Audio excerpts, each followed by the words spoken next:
साल 2026 खगोलीय घटनाओं के लिहाज से बेहद खास माना जा रहा है। साल 2026 का पहला चंद्र ग्रहण मंगलवार रात यानी 3 मार्च को देश के कई हिस्सों में साफ तौर पर देखा गया।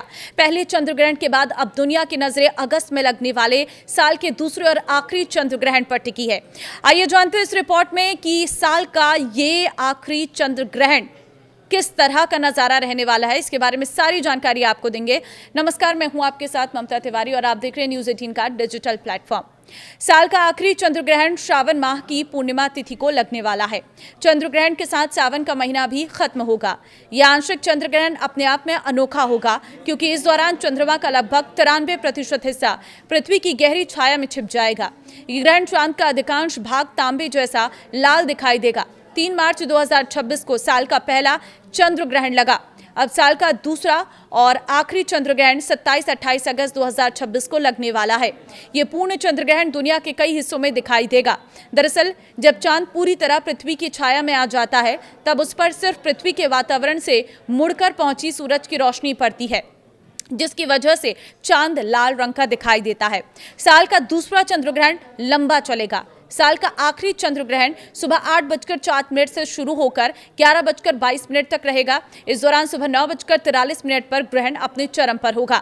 साल का आखिरी चंद्र ग्रहण यूरोप, उत्तर दक्षिण अमेरिका और अफ्रीका के कुछ हिस्सों में देखा जाएगा। भारत में ये नहीं दिखाई देगा, इसलिए यहाँ सूतक काल भी मान्य नहीं होगा। इस दौरान आप बिना किसी धार्मिक पाबंदी के अपने रोजमर्रा के काम कर सकेंगे।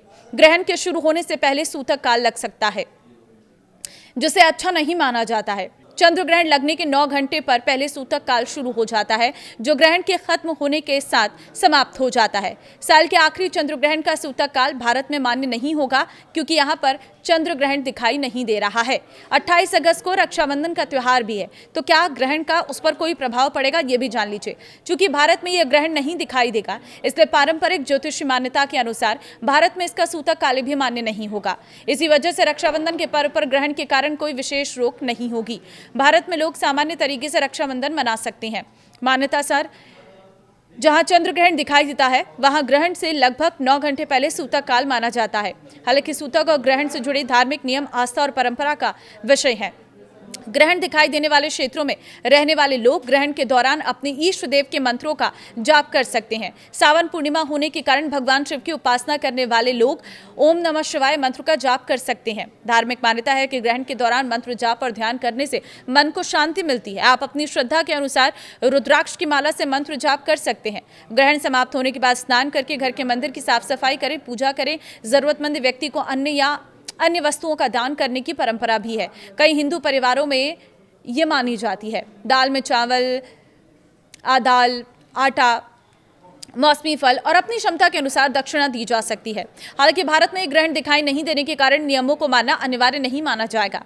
ज्योतिषीय मान्यता के अनुसार 28 अगस्त को चंद्र ग्रहण कुंभ राशि और शतभिक्षा नक्षत्र में लगने जा रहा है। इसलिए ज्योतिष में कुंभ राशि और शतभिक्षा नक्षत्र में जन्मे लोगों को इस दौरान थोड़ा सावधान रहने की सलाह दी जा रही है।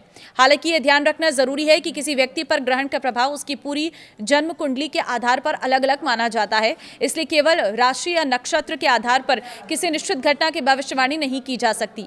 ज्योतिषीय मान्यता में चंद्रमा को मन और भावनाओं का कारक माना जाता है। वहीं राहु को भ्रम, बेचैनी और मानसिक उलझन से जोड़ा जाता है। ऐसे में ग्रहण के दौरान मानसिक तनाव या अनावश्यक चिंता बढ़ने की बात ज्योतिष में कही जाती है। ग्रहण के बाद क्या करें और क्या ना करें, ये जान लीजिए।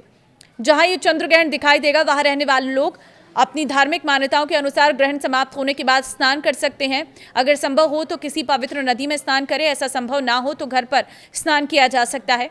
इसके बाद घर के पूजा स्थल की साफ सफाई करके भगवान की पूजा अर्चना करें। जरूरतमंद लोगों को अन्न या अन्य आवश्यक वस्तुओं का दान करें।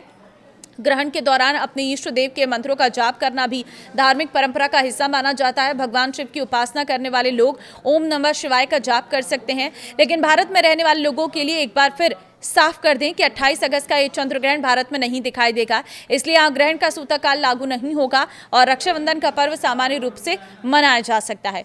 तो फिलहाल ये पूरा अपडेट आप सभी के साथ शेयर कर दीजिए। नमस्कार।